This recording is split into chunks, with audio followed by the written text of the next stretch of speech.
You're listening to Bookin' Around Town with Jacques on the Audio Flow.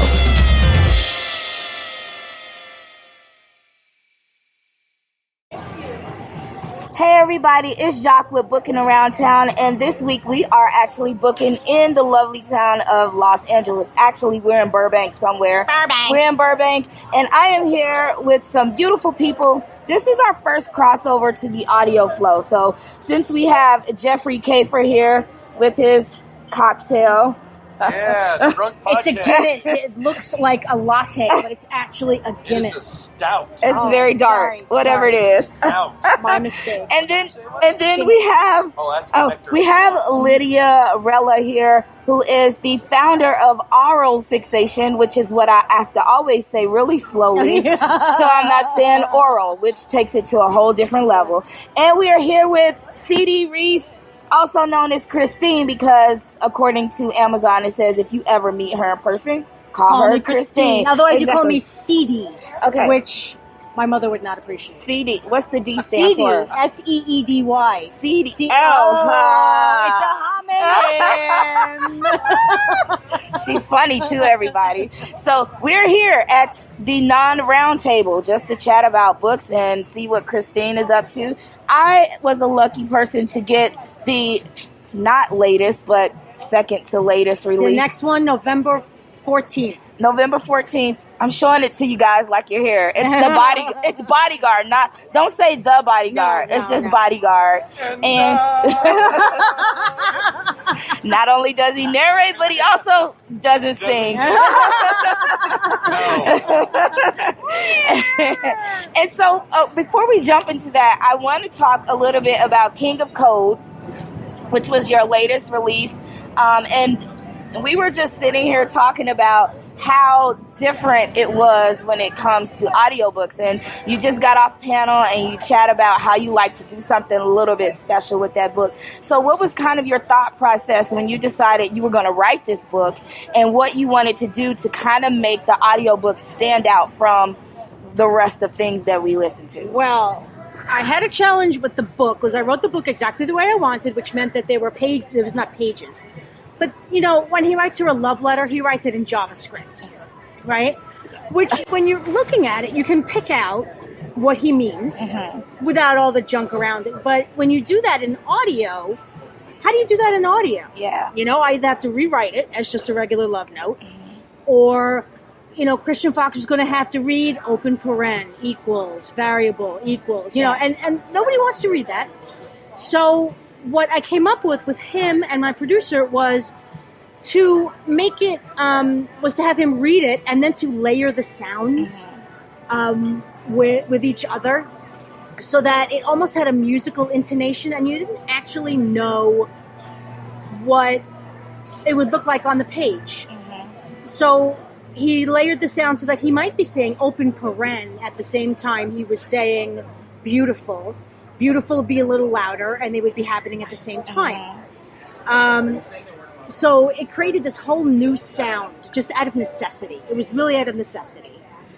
I loved it. And Lydia and I were chatting about the fact that those layered sounds really allowed us to feel like we're inside his head. Right. So it wasn't so much of, you know, him just saying, you know, 3 and X, blah, blah, blah. Right. Now, if I were reading the book, I'll tell you, I probably would have just zoned out. Zone out, yeah. Because you skim. my brain doesn't really... Why would you read all those? Yeah, I don't understand this. Oh, I can pick out a word here and there. But, I mean, he explains all of it. That's relevant, you know, afterwards. So there's no reason for him to read all the numbers and then explain it. I wanted it to almost be the experience of reading it. Because when you read it, you're doing what the sound did and picking out the important parts. Kind of the background noise was the unimportant stuff. Yeah. So yes, you're in his head, but you're also in your own head, as if you had been reading it. Yeah. But the story is so much more than just this whole code. And so I don't want to tell what happens in the story, but there's this fictitious kind of town that has some, I I guess, some similarities to some things that we see that, you know, are faced today. There's some great town that was thriving at one point, and then they kind of have this moment where it's not. And then it dropped dead. Yeah, and people are really struggling. So did you, and I asked you this before, if there was like kind of any towns or things that you've seen that kind of brought that together for you? I actually specifically made the town Nowhere. Because I didn't want to get hooked into too much dialect either. But so I just did some research, some long articles, some long essays on some towns that had actually died. Youngstown, Ohio, Flint, Michigan, some towns down in the South that lost their textile industry. And there are, the Oneida town in upstate New York. And I kind of made a composite of all of those places and the feelings of helplessness and how I don't want to say the wrong thing. I don't want to say the incorrect thing. And how, you know, some people like really feel like their community is there, so they can't just pick up and leave. Yeah. You know, and how their history is there. And people that help each other and some people don't help each other, and how that looks. Yeah, and I can relate to that because I'm from Gary, Indiana. I don't know if you know that. And there's some dogs back there that sound like they're being tortured or something. Poor dogs. No. But my town has gone through the same thing. There's that whole hopelessness, and then there's people who won't leave because they've been there forever, and there's this sense of community. So again, everybody, the code is great, but I think that the story was really kind of sealed together with the town. It was kind of like the town was there. It's its own character. Like, you know how Los Angeles can be a character. I tried to make the town its own kind of life. Yeah. And so on that note, you guys need to pick up the audio. I don't know if you're a reader. This is Booking Around Town, and it's the audio flow all mixed up together. But I highly recommend that you pick up the audiobook. It's like nothing that I've listened to before. I told Christine it sounds like the old radio drama, which I don't know if it was the cello. The music. It was the music, and it made me feel like, I mean, not that I'm like 80 and I used to sit and listen to radio dramas, but that's what it kind of reminds you of, because you're like sitting there and you're waiting. Okay, what's going to happen next? What is she going to do? Is she going to, you know, what is he thinking? Well, we know what he's thinking, and we're sitting there and then the sound comes in. Okay, now we're on to the next thing. I listened to it while I was in bed. I would not recommend listening to it like right when you're getting ready to fall asleep, because it will lull you, the sound, the cello, because it's so pretty. And then you're like, oh man, I just missed because I just zoned out and now I'm listening for the music. So it really made me think about a lot of stuff. And so I'm going to leave it there. You guys need to get the book. Lydia thinks you need to get the book too. And Jeffrey, we're going to make sure he goes over to Audible and picks up a copy so that he can listen to it. Okay. Totally going to listen to that. So I want to talk about Hollywood A-list, and I keep bringing this book out because, as you know, the cover is so pretty. The cover is really pretty, and so you did Shutter Girl, which had a different series title, but they're all kind of linked together, they right? They are linked together. Okay. Yeah. So Shutter Girl, I published myself, and so I published it. It did really great, and life goes on. And then I was talking to Montlake, Amazon's romance imprint. And they said, what do you got? I said, I was looking to kind of split my brand. Mm-hmm. And I wanted to have more heartfelt, family-oriented, sexy. I know that seems at odds, but romances of the heart, kind of with a broader appeal. And I wanted to just really do what I wanted to do with my indie stuff. Mm-hmm. And so I said, and what I can do is I can expand Shutter Girl, and there's plenty of characters in there, and I can deliver, I can deliver glamour, I can deliver aspirational, I can deliver a lot of fun corners of Hollywood that people don't usually see. Mm-hmm. And they really like that idea. So that's what Bodyguard and Bombshell are. They're expansions of Shutter Girl. And I just signed another 2-book deal with Montlake. So that'll be Magic Man and Heartland. And do you find that you have different readers or fans that gear more toward the kind of, I won't say normal, but Broad. the different I like to say broad. the broad version of romance versus some of the other ones that you currently write? I wish I knew. I only know, my 1,000 or so. I mean, that's a lot. But, there are these core people, and they buy both. Mm-hmm. I have no idea how the rest break out. I just don't have... You don't have the data? I don't have the data. I know. I need Penny Reed. I need Penny Reed for this. Penny needs to let me know how this rolls because I don't know how to parse it. And I'm sure some cross over and some don't, but I don't know.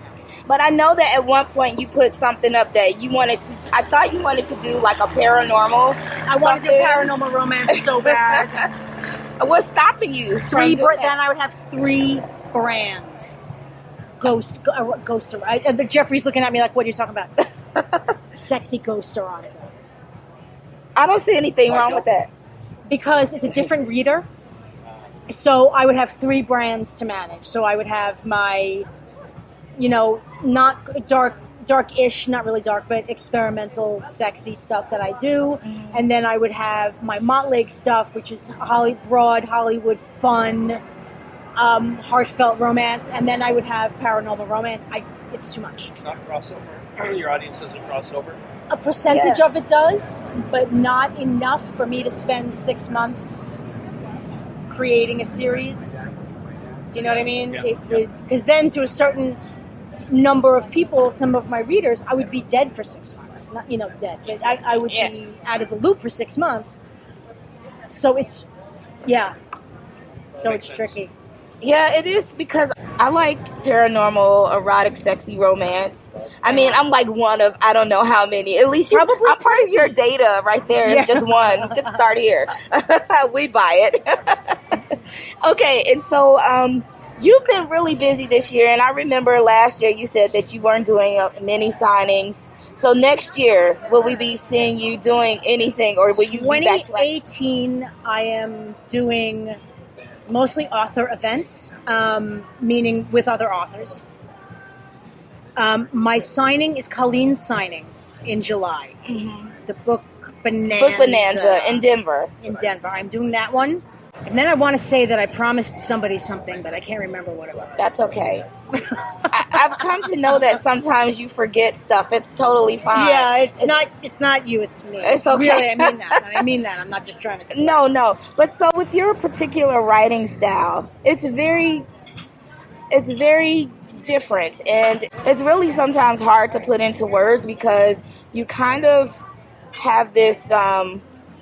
It's like a symphony of words. That's the only way I can think. It's the only way I can think of it because most writers, they have some similarities to it a little bit, but yours are so different. So, did you ever have a hand in like poetry or anything like that, or were you just like this person who loves words and really knew how to use them? I find words very difficult. I wish I could just put my thoughts on paper without them, almost. But.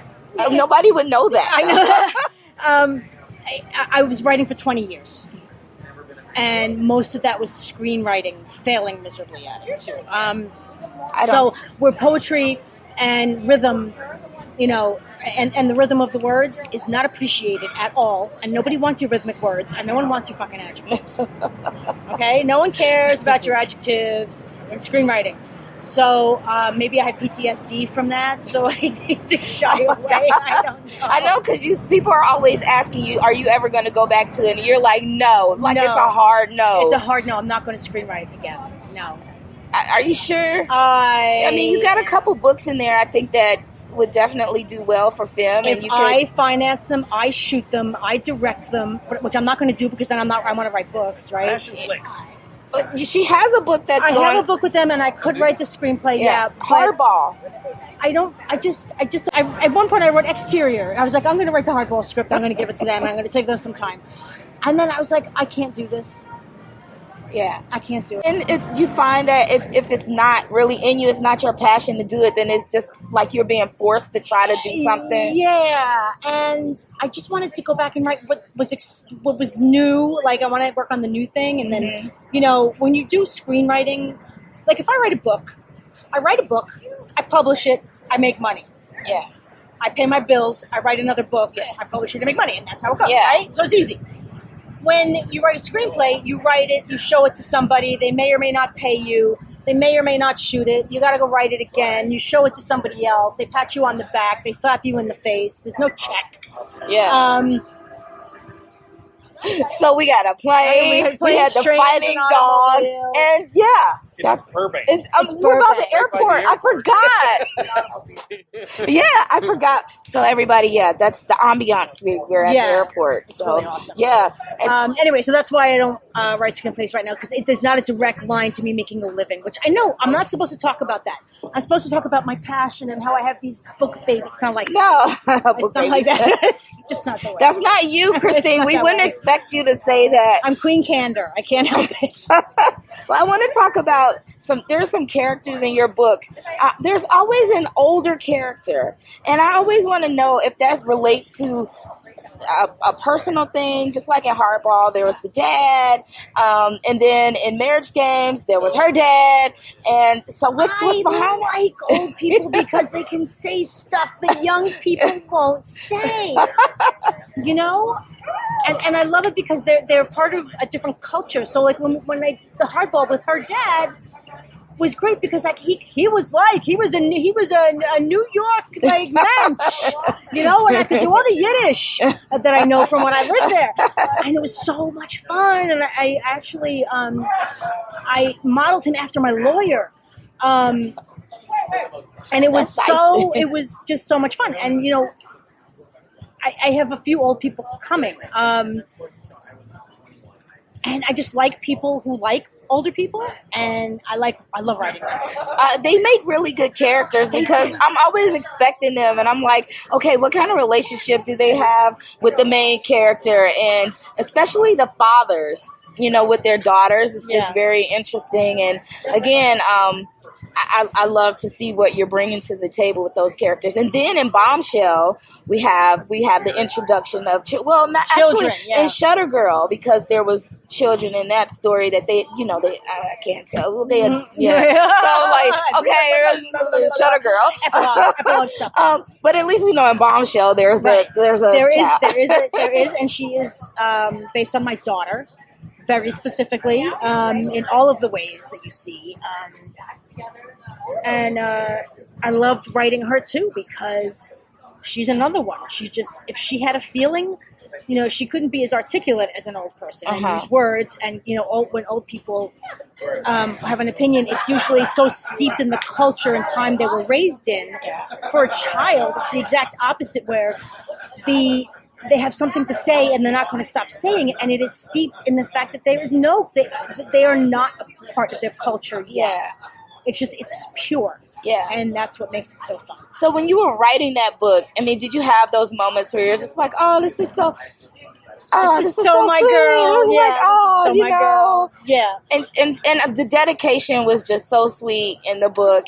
And I loved it. And everybody was all unicorns and rainbows afterwards. And everybody was like, oh, so flowery. Oh, and then it was like, okay, now it's King of Code. Let's do this. Yeah. So how do you make that switch mentally between your writing and your moods? Because I think you have to go into some type of zone. The reason that I wanted to split this into two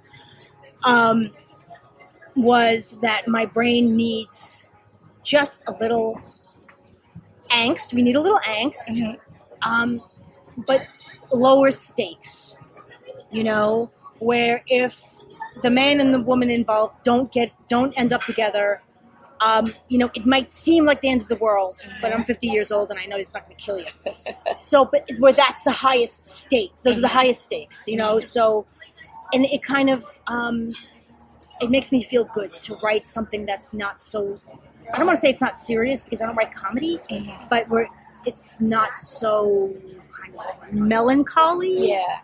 You know, I think that's what I mean. Something a little less melancholy. I need it. Yeah. And I like that your books they're not all back to back, that they do have that space in there. And so, okay, so after King of Code. So we were supposed to get another book and another title, but then it changed. Oh yeah, no, this is why self-publishing is the only way I could do it. But okay, for you guys who haven't seen the cover, people love this cover. the cover is I love the cover.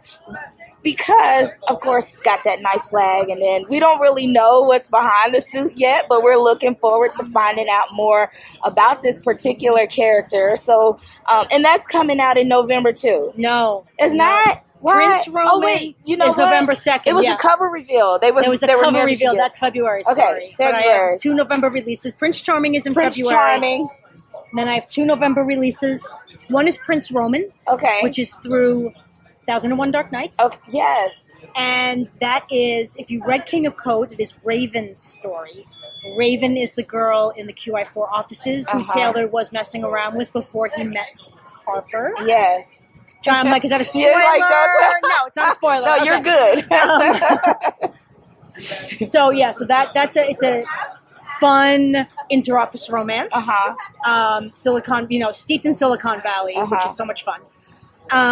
So that's coming out November 2nd, and then November 14th is Bodyguard, which is a Hollywood romance, and this is one of the broader, feel-good kind of, full of heart, a little bit of angst kind of things. So are there any other releases coming out this year, or are you already in? That's it. Just those 2 more. Okay. And then I'm writing Prince Charming for February, and then I have to write White Knight, which is Catherine's story, Harper's sister. And that's April 2nd. That's going to be interesting because Catherine was she was one of those characters you like. There's something there, but I don't know what it is, and we need to know what's behind. Yeah, because again, no spoilers. We can't be like, well, she did. Nah, I can't tell you guys because you're going to have to read it or listen to it on audio. Yeah. So with Bodyguard, can we expect that the audiobook will release somewhere near when the book should be simultaneous release? It is Joe Arden. Lydia nods her head because Christine just doesn't know. Yeah, no, I do. There's so many books. Chuck. So many books. So so that should be coming out at the same time. Okay, good. So we'll be waiting around for that, and you'll be closing out the year very well. Now, one of my favorite characters of yours is Margie, and oh gosh, she just made a face. So does that mean I'm gonna have to wait a little bit longer? I actually took Secret Sins down. Did you? Because the book is so difficult to write. Because it's got to dovetail, and it got to dovetail during the sing when Jonathan is in the thing. Right? Yeah, in the thing with the problem. Yeah, I got you. So it's got to dovetail with that. Yeah. So I have a huge calendar where I organize all that. However, the complexity. It will be a lot involved. Yeah. And so then I get daunted, and then I put it away. And the fact is that I don't think there's really that much of a demand for it. My hardcore girls, God bless you, Mazel Tov, I love you. But I have to really carve out the time, and since I can't guarantee you when I'm going to do it, I just took it down so that people don't get attached to it. Oh, darn. I'm sorry. So I can't even promote that, but it was a good story. Yeah, no, it's... She covers her face and puts her head down like, sorry, that's not even on, you can't even, it's not there. Okay, but that's totally fine. That's totally fine because there's so many other books for people to appreciate, and there's more to come, and 1001 Dark Nights, so you're in that one. Any plans to participate in that again next year? No, I'm going to skip next year. Okay. Usually it's best when you can give them a novella that's part of a larger world. And I don't have anything planned for that. And I tried to pitch in the PNR, but like, no, we don't want PNR. So I'm like, okay, I would use that as an excuse, but no. But this one fits in really well because we still get those characters that we want to know about, and they'll be kind of not too far apart. So it's part of the whole plan. Exactly. So that kind of works. Yeah. Okay. Well, we appreciate you for taking that into account. Yeah. And thank you so much for that. And so, okay. So last thing I know, because again, I tell you guys, I'm in California. The traffic here sucks. It's not that big a deal. It sucks. I'm going to be sitting on the highway for like 3 hours just trying to get home, and hopefully I'll use the bathroom first, or otherwise there'll be a really recommended. And I will blame you. It's Christine's fault. There's a puddle in the car now. Just blame Christine, right? Okay, so what I like to do before we end, okay, we have to do something. What is It's nothing bad. Actually, it's not even. Is it in about here. chocolate? Do you need some chocolate? I always need some chocolate. But this does not involve chocolate. It's the impression that I'm getting. It doesn't involve chocolate, and actually, I don't think I put it on here. Normally, I have. Really? Did you just Yeah, I did. I did. No Okay. surprises. So normally, what I do is I have these. I'm very competitive. Do you like play games at home with your kids and stuff? Only the ones I can win. See, exactly. You're totally competitive, and that's exactly what I like. And normally I do this game because Ellen has this game called Heads Up, and I love to play it with people. But guess what? I don't think I downloaded it on my iPad, so I can't play it with you right now. But that's okay. We'll play it again. Oh, it's okay. I'll beat you later. You'll beat me later. Oh my God, no! I don't go down without a fight. I don't even know what this game is. Yeah, that's fine. It's like the That's fine, I'll kick your It's butt. like the $25,000 pyramid. Do you remember that game? I remember that. You're not old enough to remember that game. I will be 40 in a few. I'm 50, weeks. and I was a kid when that. It was doesn't. on. I'm an old soul. All right. Well, it doesn't mean you've seen $25,000 pyramid. You're I so was Dick Clark. It was like the best game show. Vicki Lawrence used to be on there all the time. Yeah, and the set was so retro. Dun, dun, dun, dun, dun, It was dun, retro dun, at the time. dun, dun, dun, dun, dun, dun, dun. Okay, so Okay. that was it. You had me a pyramid. You had me a pyramid. Okay, so last thing before we go, you had the Drazen Kindle World, and now you've had two Right. releases in both of those. Three. Are we coming up on the third one? It's been We had two. three. There's been two. I thought we It's had been three. two, and I so like G. Yeah. yeah, I think it's been two. So how's that? It's really for the people in my group who are fans who want to write but don't know how to start. Mm-hmm. So that just gives them an outlet, to do it. So it's great. I mean, the girls love it. They love doing it. It's not about me, whether I like it. It doesn't Yeah. matter if I like it.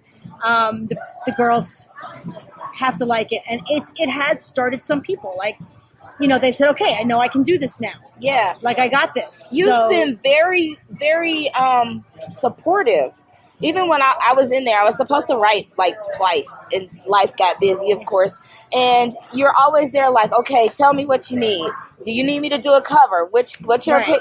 And I love that about you. Got all this other stuff that you're doing. Your family, writing, work, marketing, branding, all of that, and you still take time out to go in there and check on them and see what it is they need. And if you can't do it at that point, you say, I'll get back to it. Hopefully I'll remember. And you'll say, Jen, remind me, such and such. And I love that that people are doing that. And Lauren Lumen, who again, when I said, you can do it, go ahead, you know the characters, and Yeah. she went and she and then she's on the second book, and so I Good. love seeing that. Yeah, that's the point. The point was never to get rich or even to make people buy more Drazen books. Mm-hmm. The point was for me to give people who hadn't done it before kind of a method, a methodology, of how do you do it yourself? Mm-hmm. How do you get it done? And And they did just it. like, yeah, and you just, and then it becomes easier. Okay, now you've done it. Okay, and there's a different process for actually doing indie yourself, but it's close enough. Yeah. And we are so happy that you've done that. And maybe if you do another one, I will put some time aside and actually tackle one of those characters. Well, you should tackle it now, I so that should. it's ready by the time the third release comes around. I really should. But the character I was thinking of isn't a Drazen. Who is it? It was Kevin. Oh, But that's okay. That's okay. It's the same world. Yeah, do Kevin. I was thinking about Kevin. I got a picture of Kevin. Do you? You should send it to me to be my He's inspiration. a jerk, but he's smoking. Yeah, I need that picture. Just send it over. Okay? I gotta remember. Are we done with Drazens, though? Yeah, I'm done. Okay, she's done with the Drazens. It's all left up to the fans to continue the story with them, But it was good. It was good while it lasted. Yeah, I can't. I have to move on. Yeah, but that's okay because we are here. We're fans. I will follow you wherever you go. If you decide to do a PNR, you can just put it under another name at some point. Oh, no, my I'm just God. kidding. Oh, my God. I'm just kidding. I just went. She's like, no, Not, I'm good. that's another brand. Yeah. And that is another one. Okay, we'll let you go. We'll stick with what we got. All right, But we love you. One day, if I get to it, I'll let you know. Okay, you let me know because I'll be there. I'll be ready. I won't beta read it or anything, and I'll eventually read it because I'm slow. But audio, you just send me the audio book and Yeah, we're I'll just good. read it to you. Yeah, to my read it phone, to and then I'll me. send you the MP3. That's right. You do it. We like author read, but Yeah. no, we really don't. Don't do it. Okay. Believe me, you don't want my say no. nasally New York accent to be on. But that would be great. You can do an appearance in one of your, like a guest appearance God. as one of the older people. You see this face? The face was the. Wait, you just did the voice for the. He was like, he reminds me of my lawyer. And he was like, so that's what I'm saying. Nice backpedal. That's John. what I'm Nice saying. backpedal. It's all right. It's all right. It's all right. Don't worry about it. It's all right. It's all right. Okay, well, thank you. You got it. No problem. I'm just saying. Don't laugh. I was serious. All right. Christine, thank you so much for giving me a little bit of your time and chatting today. I am such a big fan of yours. I will tell you, I found you because Spin was on sale, and I bought Spin on audio, even though the book was on sale. So your marketing plans, whatever it is Whatever that you do, it works with Marriage Games, and you sent us the invitation. I'm telling you, guys, she has like the best marketing and the best books, and I love the way you write. And so Thank you. she is the queen, Thank everybody. you. I'm just telling Thank you you in for advance. having me. You're welcome. You're the best blogger around. Well, sort of, kind of, not really, but I'll take that. Take it. Put that in your pipe and smoke it. Oh, right, yeah. Love that peace pipe. All right. Well, thank you, everybody, for joining us today. Thank you again, Christine. Thank you, Lydia, from Oral Fixation, sitting across there, making sure Christine knows exactly who's on her audiobooks and keeping her in line and all that kind of stuff, because everybody needs a Lydia. And so, yeah, we were just honored to have her. And then there's a couple people at the table behind us, and we'll get to chat with them another time. But until then, everybody, we'll chat soon. Bye.